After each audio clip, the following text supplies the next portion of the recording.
Reparations for the descendants of slaves.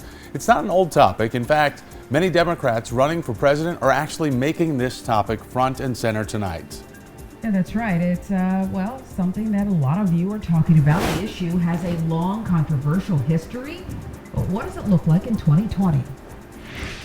CBS 46 reporter Brittany Miller is live in our newsroom with more on that answer. Brittany.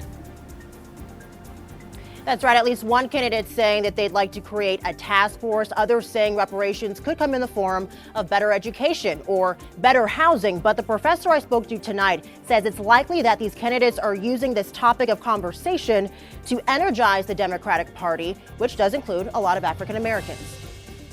One by one, Democratic presidential candidates are tackling the topic of reparations. I believe it's time to start the national, full-blown conversation about reparations in this country. I have long believed that this country should resolve its original sin of slavery.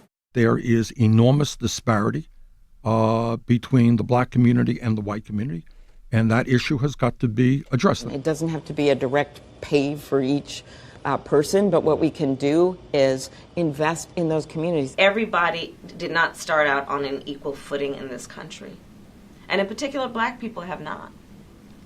And so we have got to recognize that and do something about that and give folks a lift up. The idea of reparations has been an ongoing discussion since the end of slavery, where freed slaves and their descendants would be compensated. Reparations is about repair. Dr. Akinyele Umoja, Department Chair of African American Studies at Georgia State University. It's not necessarily payments to individuals, education for folk, things like people's health care, people's housing. I asked if Democratic candidates are using reparations as a campaigning tactic. Probably.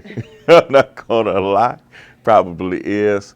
I just hope the black community becomes better organized so we can hold these candidates accountable.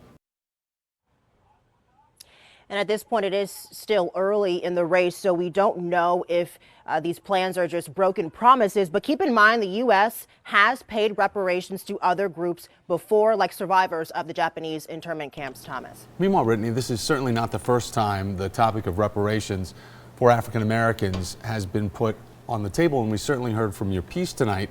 It's been dangled, I would say, before. You could say that, going all the way back to the end of slavery. Think 40 acres and a mule. Even in 1991, we had a bill introduced, but it never made it out of the Judiciary Committee. So we'll have to see really what happens here in the next few months and going into next year. I'll send it back to you.